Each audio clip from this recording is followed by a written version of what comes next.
എൻ്റെ കേരളം ടോപ്പിക്കുമായിട്ട് റിലേറ്റഡ് ആയിട്ടുള്ള ചോദ്യോത്തരങ്ങളടങ്ങുന്ന രണ്ടാമത്തെ പാർട്ട് വീഡിയോയിലോട്ട് എല്ലാ കൂട്ടുകാർക്കും സ്വാഗതം. കേരളത്തിലെ ആരോഗ്യ വികസനത്തിന് പ്രധാനമായി പങ്കുവഹിച്ച പദ്ധതി ഏതാണ്? ഉത്തരം ആരോഗ്യ കേരളം. കേരളത്തിൽ പുനരുദ്ധാരണത്തിന് ശേഷം രൂപീകരിച്ച ആദ്യത്തെ സർക്കാർ പദ്ധതി ഏതാണ്? ജനകീയ ആസൂത്രണ പദ്ധതി, പീപ്പിൾസ് പ്ലാനിംഗ് ക്യാമ്പയിൻ. കേരളത്തിൽ ഏറ്റവും വലിയ റബ്ബർ ഉൽപ്പാദക ജില്ല ഏതാണ്? കോട്ടയം. കേരളത്തിലെ ഏറ്റവും വലിയ കൃഷിഭൂമി ഏത് ജില്ലയിലാണ്? പാലക്കാട്. കേരളത്തിൽ ഏറ്റവും കൂടുതൽ വൈദ്യുതി ഉൽപ്പാദിപ്പിക്കുന്ന ജലവൈദ്യുത പദ്ധതി ഏതാണ്? ഇടുക്കി ജലവൈദ്യുത പദ്ധതി. കൃഷിയുമായി ബന്ധപ്പെട്ട് കേരളം ആരംഭിച്ച സംരംഭമായ പൊക്കാളി എന്താണ് ലക്ഷ്യം വയ്ക്കുന്നത്? ഉപ്പുനീരിന് അനുയോജ്യമായ കൃഷി വളർത്തലാണ് പൊക്കാളി നെല്ലെന്നുള്ളത്. കേരളത്തിലെ ആദ്യത്തെ വൈദ്യുതി ഉൽപ്പാദന പദ്ധതി ഏതാണ്? പള്ളിവാസൽ ജലവൈദ്യുത പദ്ധതി 1940 നിലവിൽ വന്നത്. ബോധവൽക്കരണത്തിനായി ആരംഭിച്ച ശുചിത്വ ക്യാമ്പയിൻ ഏതാണ്? ഹരിത കേരളവും ശുചിത്വ മിഷനും. ജനകീയ ആസൂത്രണ പദ്ധതി ആരംഭിച്ച ഏത് വർഷമാണ്? 1996. കേരളത്തിൽ കൃഷി പ്രോത്സാഹിപ്പിക്കാൻ നടപ്പിലാക്കിയ സംരംഭം ഏതാണ്? കൃഷിഭവനുകൾ സുഭിക്ഷ കേരളം. കേരളത്തിലെ പ്രധാന റോഡ് വികസന പദ്ധതി എന്താണ്? കിഫ്ബി. ഇത് മുഖേന നടപ്പിലാക്കുന്ന സംസ്ഥാന ഹൈവേ വികസന പദ്ധതി Kerala infrastructure investment fund board എന്നതാണ് ഇതിൻ്റെ പൂർണ്ണമായ രൂപം. കേരളത്തിൻ്റെ സ്വന്തം ഫൈബർ നെറ്റ് പദ്ധതിയുടെ പേര് എന്താണ്? കെ-ഫോൺ. കൃഷിയിൽ സ്വയം പര്യാപ്തത നേടാൻ കേരളം ആരംഭിച്ച സംരംഭം ഏതാണ്? സുഭിക്ഷ കേരളം.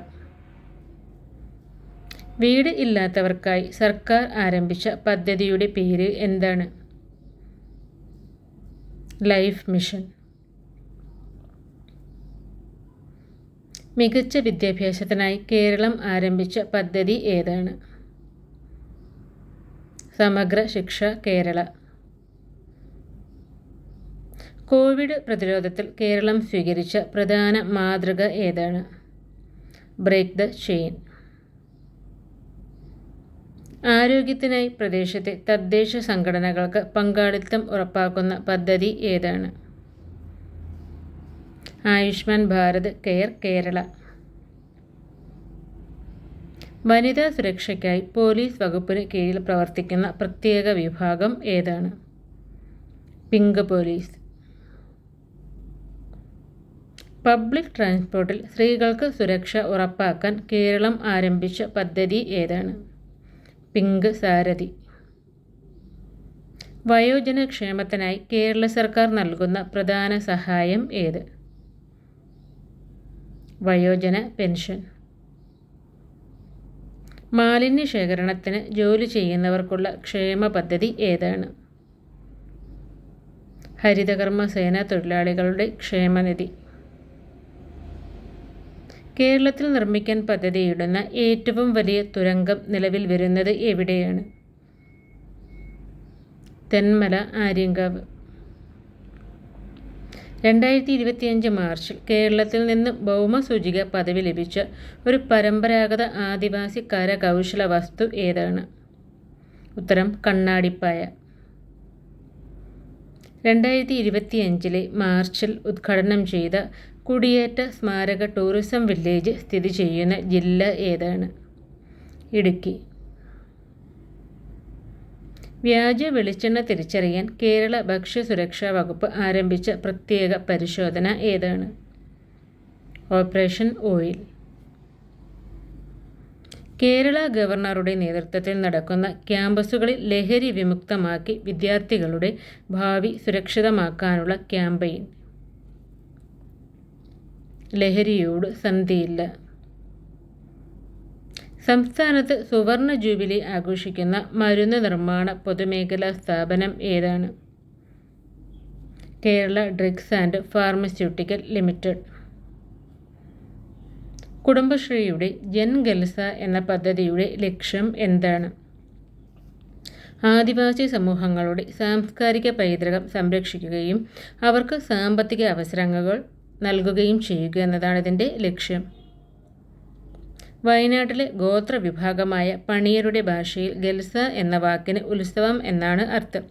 പണിയരുടെ ഗൽസ എന്ന വാക്ക് കടമെടുത്ത് ജനങ്ങളുടെ ഉത്സവം എന്ന അർത്ഥത്തിലാണ് ജൻഗൽസ എന്ന് ഈ പദ്ധതിക്ക് പേരിട്ടിരിക്കുന്നത്.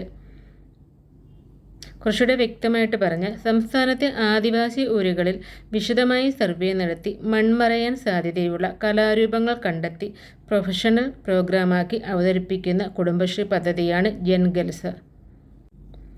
നഗരത്തിലെത്തുന്ന സ്ത്രീകൾക്ക് സുരക്ഷിതരായി വിവിധ സ്ഥലങ്ങളിലും മറ്റും യാത്ര ചെയ്യാൻ കോട്ടയം ജില്ലാ പഞ്ചായത്തും കേരള പോലീസും ചേർന്നൊരുക്കിയ പദ്ധതി ഏതാണ്? ഉത്തരം സഹയാത്രിക. സംസ്ഥാനത്തെ ആദ്യ അഡ്വഞ്ചർ ടൂറിസം അക്കാദമിയും പാർക്കും നിലവിൽ വരുന്നത് എവിടെയാണ്? ശാസ്താംപാറ, തിരുവനന്തപുരം. അടുത്ത കൂട്ടുകാർക്കുള്ള ചോദ്യമാണ്, കൂടുതൽ കാലം അധികാരത്തിലിരിക്കുന്ന രണ്ടാമത്തെ കേരള മുഖ്യമന്ത്രി എന്ന പദവിയാണ് പിണറായി വിജയന്.